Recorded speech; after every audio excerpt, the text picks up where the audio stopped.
Terus kanker yang disebabkan oleh virus. Jadi tadi kan kanker itu kan disebabkan oleh garis besar ada dua hal. Yang pertama adalah inisiator, yang kedua oleh virus. Intinya mereka itu merubah DNA atau RNA, sudah, itu aja. Kalau inisiator itu ada dua lagi, inisiator oksidatif dari multivalensi, yang kedua dari radikal bebas kan gitu. Nah, yang ketiga ini sekarang kita bicara tentang kanker yang disebabkan oleh virus.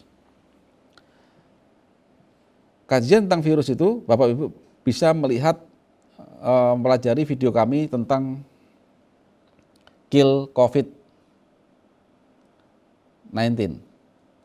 Karena di sana kita mengkaji lebih dalam tentang virus dan mengkaji lebih dalam tentang sel dan bagaimana komunikasi dia, gitu ya. Nah, jadi virus itu ketemu dengan sel sesuai dengan reseptornya. Demikian juga hormon ya. Hormon ketemu dengan sel target itu juga ada reseptornya. Jadi sel itu punya pintu itu reseptor. Tergantung apa yang cocok yang dimasukin oleh hormon atau virus yang masuk.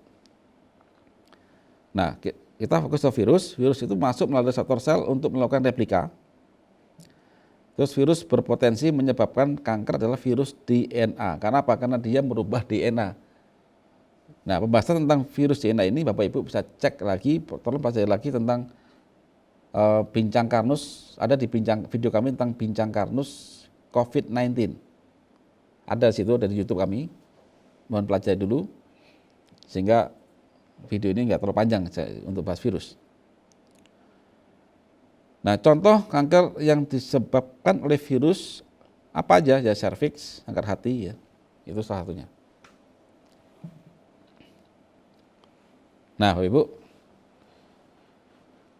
bagaimana jika ada satu sel yang berubah,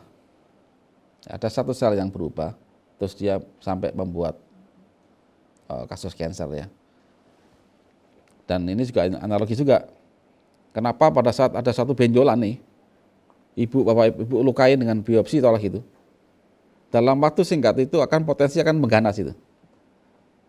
Kenapa? Karena setiap sel mati akan diganti, itu sudah hukum Tuhan itu. Ada hukum Tuhan di situ. Cuman kalau di kerumunan itu kerumunan sel yang sudah berubah semua sifatnya, Ibu Bapak lukain dikit, maka dia pasti akan diganti, tapi mati satu jadi 1000 tubuhnya. Jadi ganas ya. Jadi kalau saat ada luka, ada suatu yang ternyata sudah ada suatu yang abnormal, maka ini akan tumbuh sel abnormal yang makin banyak. Kalau di situ dia tidak ada yang menginisiasi, nggak ada perubahan pada DNA, maka luka itu akan sembuh. Jadi nggak usah jauh-jauh dulu ke arah kanker yang ganas-ganas. Kita bicara tentang keloid saja. Sampai sekarang keloid operasi pasti tumbuh lagi. Tapi alhamdulillah dengan konsep Karnus ini, keloid banyaknya sembuh. Yang kami harapkan juga semua kanker yang lain atau abnormal yang lain juga semoga juga banyak sembuh. Nah, di sini Bapak ya. Faktanya ya, dalam penanganan pada penderita sel abnormal sekarang hanya fokus pada jaringan atau organ yang rusak karena sel abnormal. Artinya apa? Apabila ada sel abnormal di sini, maka bunuh dia. Itu yang di mindsetnya. Baik dengan cara operasi atau dengan radiasi atau mungkin bumi hanguskan, kemoterapi. Itu faktanya. Tidak pernah berpikir kenapa kok dia berubah, bagaimana mekanismenya, siapa yang merubah dia. Kalau begitu gimana cara menghentikannya? Nah, pada konsep Karnus kita pelajari sampai segitu.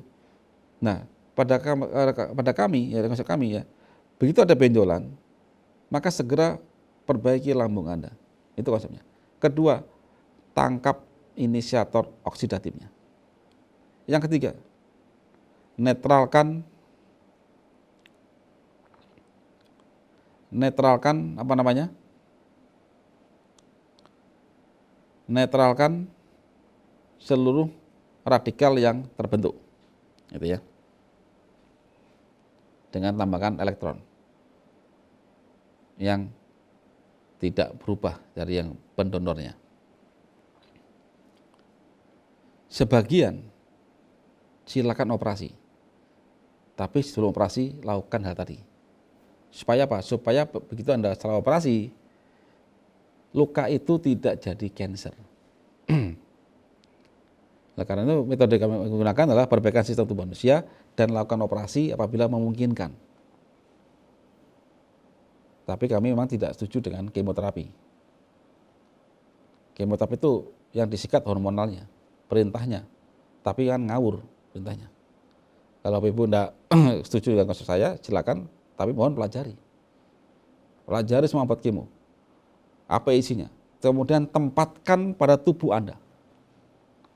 Kemudian role playkan. Role playkan. Sekarang informasi sudah sangat luas di internet, banyak, baca semua. Ilmu ini bukan hanya milik sebagian kalangan yang punya legitimasi khusus, tapi semua manusia saya kira wajib pelajari hal tentang kehidupan diri dia sendiri. Paling enggak kita bisa mencegah gitu.